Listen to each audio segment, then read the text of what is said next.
굉장히 좀 연관되어 있는 얘기 같은데요. 이 도치맘에서 이제 질문을 한번 해보시라고 이렇게 했었을 때 많은 어머님들이 질문해 하셨던 것 중 하나가 이 영어 그림책에 대한 거부를 어떻게 핸들링 하냐에 대한 부분이 또 되게 많았어요. 그러니까 이미 사실 아이가 거부를 한다라는 게 뭔가가 일종의 문제가 있는 어떤 신호 같은 거잖아요. 그래서 근데 사실 말씀하신 것처럼 이제 그렇게 거부도 하지 못하는 아주 어린 연령대도 아니고 이제 좀 그래도 머리가 컸어. 이제 또 영어 그림책을 예전에는 또 그리고 질문 중에 처음에 읽어줄 때는 거부감 없이 잘 받아들이다가 어느 순간부터 엄마 한글로 읽어줘 라고 얘기한다라는 거.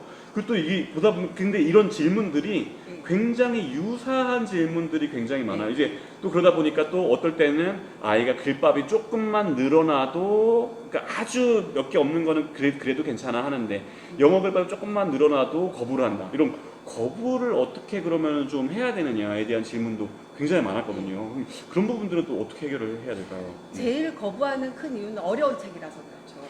내가 모르는 책이라서. 얘기를 하니까. 그리고 또 어떤 애들이 거부하냐면 한글 잘하는 애들, 우리말 실력 뛰어난 애들. 우리말 실력으로는 긴 이야기, 기승전결 있고 서스펜스 넘치는 이야기 다 하고 있는데 영어 책으로는 고마 뭘 보니? 브라운 베어, what do you see? 이렇게 하면 걔가 뭐가 재밌겠어요. 그쵸. 그런데 그런 경우에는 사실은 아이한테 솔직하게 얘기하는 게 나아요. 우리 애가 한글을 너무 잘해서 우리말 실력이 너무 좋아서 영어 책과 그 갭 때문에 싫어하는 경우에는 네가 조금만 참고 영어 실력도 땡기면 더 재밌는 책을 읽을 수 있어. 왜냐면 걔는 그 말귀를 알아듣는 애니까. 그쵸. 그런데 그 말귀 알아듣기 전의 나이들, 그 전의 나이의 아이한테는 잘 받아들이다가 어느 순간에 거부했다는 거는 어느 순간부터 어려워졌거든요. 잘 받아들인다 싶으니까 엄마가 틀림없이 책 수준 올렸을 거예요. 책 수준 올리지 마시고 그냥 재밌고 쉬운 책으로 계속 가는 게 더 맞는 것 같고요. 그 단계에서 엄마들이 유혹을 받는 게 해석해 줄까요? 이거거든요. 맞아요. 우리가 외국 영화를, 헐리우드 영화를 덜 봐서 영어를 못하는 게 아니잖아요. 그쵸. 많이 봤는데 우리는 자막을 봤죠. 그쵸, 자막을 봤죠. 예. 엄마가 해석해주면 그게 다 자막이죠. 그쵸. 잠깐만 1초만 딴 생각하면 엄마가 금방 우리말로 해줄 건데 뭐 굳이 때문에 볼 이유가 없는 그 말을 거네. 듣겠어요. 그쵸. 그러고 사실은 냉정하게 말하면요, 해석해 주실 수 있는 엄마 영어 실력들 그렇게 많지 않으실 거예요. 맞아요. 얼마나 어려운데요, 영어 그림책. 맞아요. 네. 그쵸. 그러니까 그냥 해석이 필요할 정도 같으면 차라리 그림 설명을 해주시는 게 낫고요. 그러니까 한 문장 한 문장 해석해 주는 거는 약간 피하시는 게 좋고, 그런데 아이가 단어 뜻을 물어볼 때가 있잖아요.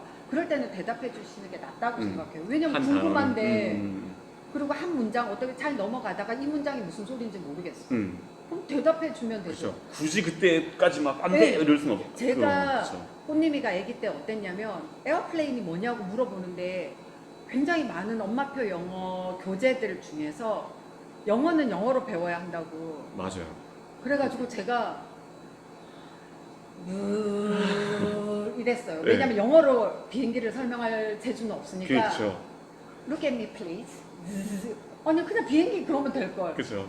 그러니까 돌아가는 거죠, 어떻게 보면. 그러니까 그냥 애가 궁금해하면 설명해 주시는데 1대1로 해주지 말라는 거는 1대1로 해주면 첫 번째는 엄마가 그 실력이 안 된다는 거고, 두 번째는 아이가 그거를 영어를 안 들을 거라는 거고, 세 번째는 뭐냐면요, 엄마의 잘못된 생각이나 해석이 애 머리에 편견을 심어줄 수 있어요.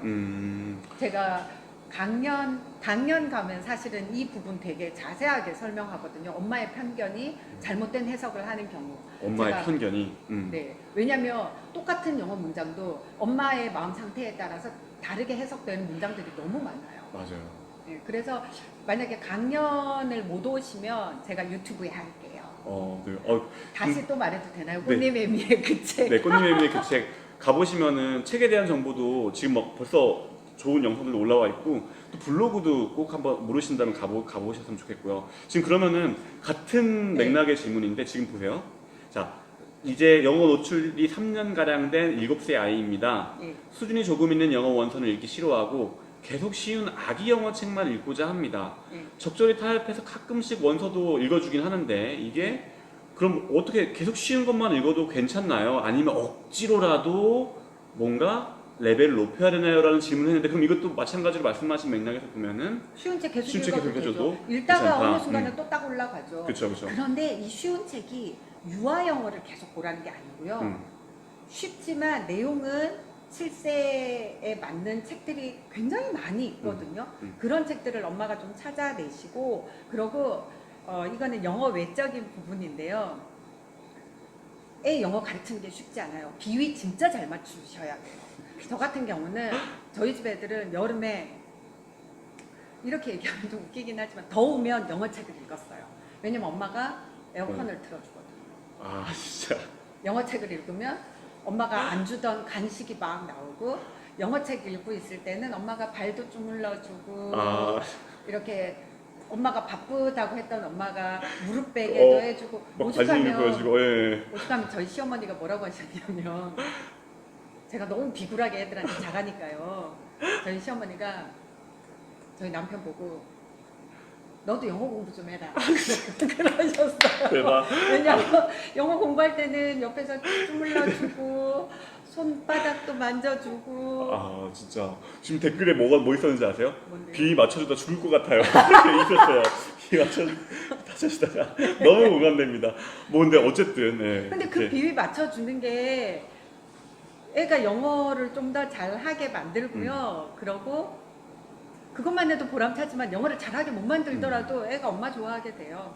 그쵸. 네. 그러면 또 관계가 또 개선되면서 그럼요. 그 들어갈 수 관계를 있네. 바탕으로 중학교 가서 열심히 해요. 네.